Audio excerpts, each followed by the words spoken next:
Et on va sortir de ce salon du livre de Genève pour nous diriger vers l'aéroport international de Genève, situé juste à côté de ce Palexpo où nous sommes en ce moment. On va rejoindre Alexandre Friedrich et Nathalie Romanens, autres libraires.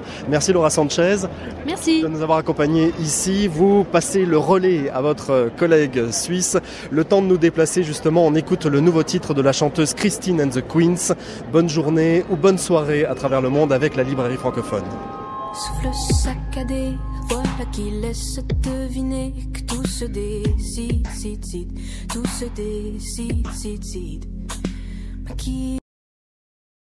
Librairie francophone. Au nom de Suisse et de votre équipage, nous vous souhaitons un très bon week-end ici à Genève. Une bonne continuation de votre voyage. Merci beaucoup et à bientôt.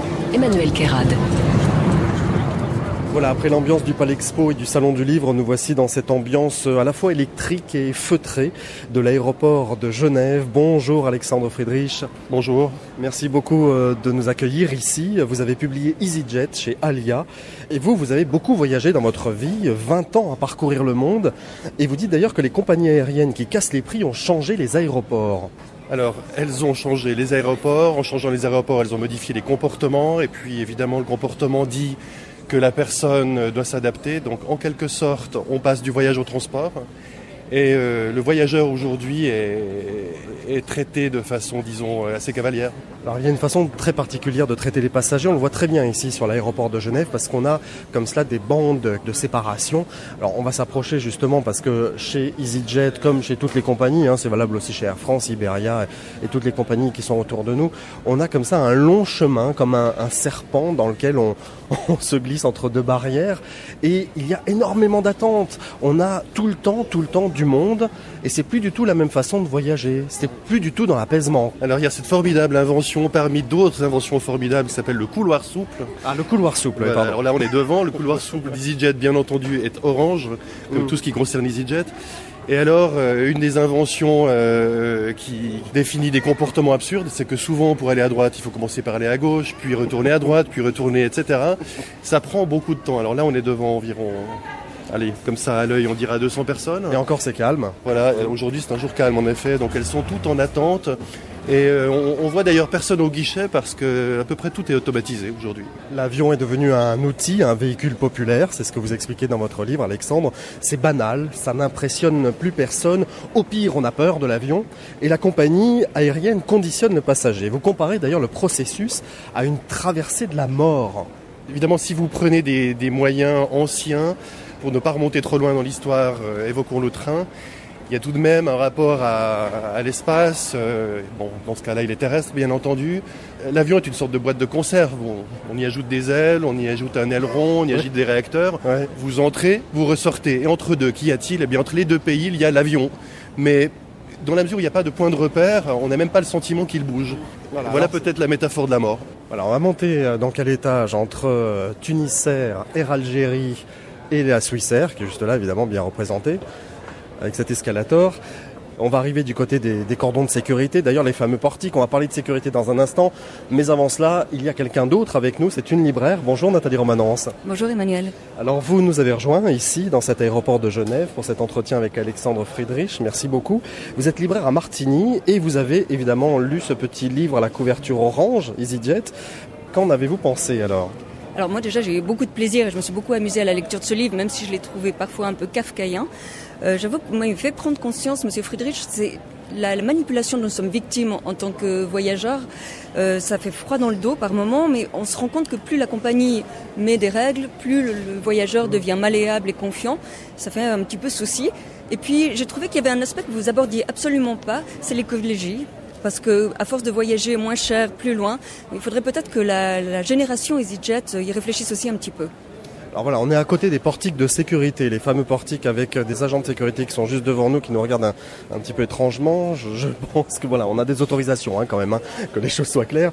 Vous évoquez cette sécurité imposante, outrancière dans les aéroports, Alexandre Friedrich, mais parfois pour aller plus vite, eh bien vous avez constaté que les contrôles sont un peu plus laxistes. Ça vous est arrivé à Athènes et c'est franchement très inquiétant. Et alors c'est toujours le paradoxe, c'est la partie humaine de la machine.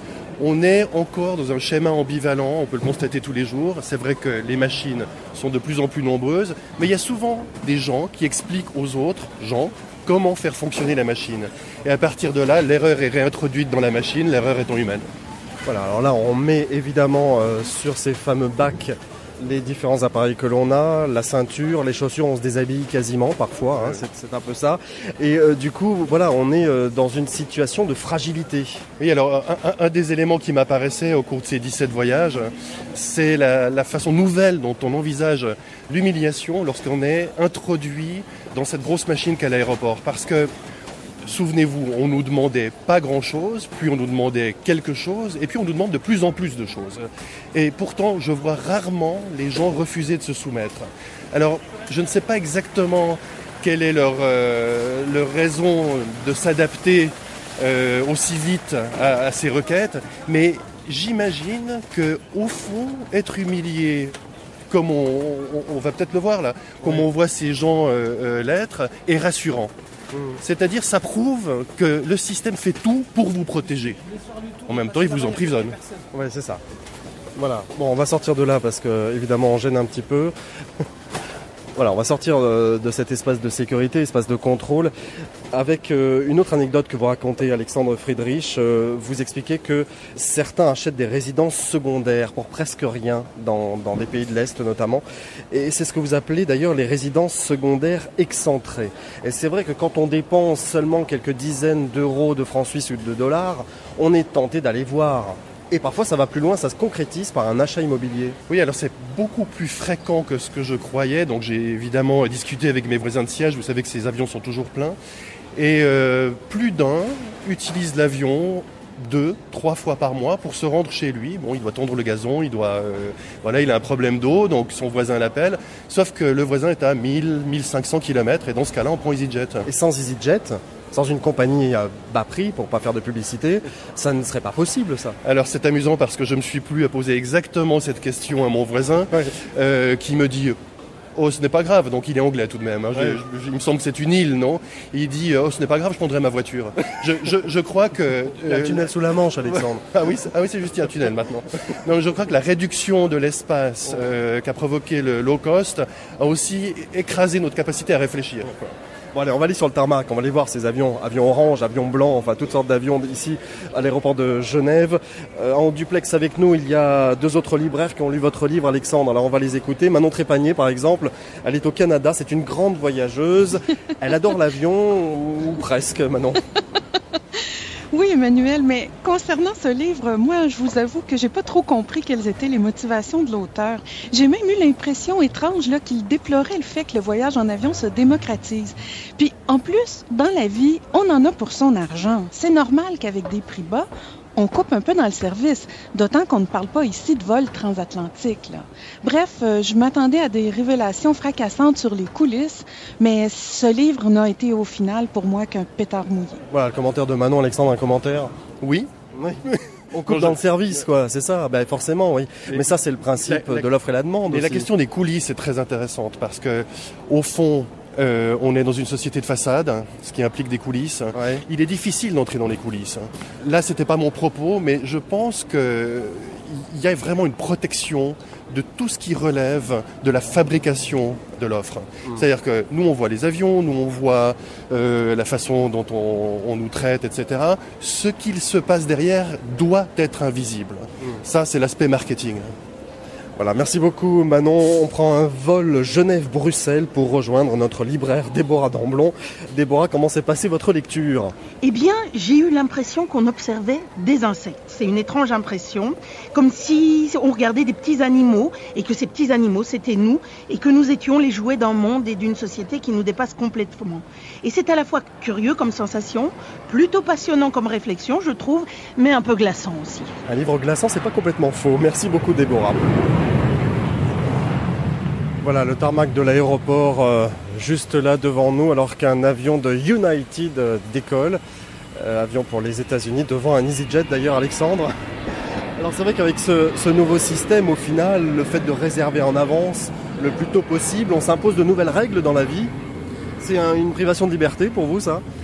Bon, en tout cas, on travaille pour les compagnies qui nous embarquent à bord de leur appareil, ce qui reste tout de même étrange. Vous savez qu'on fait tout avant et puis on fait presque tout pendant.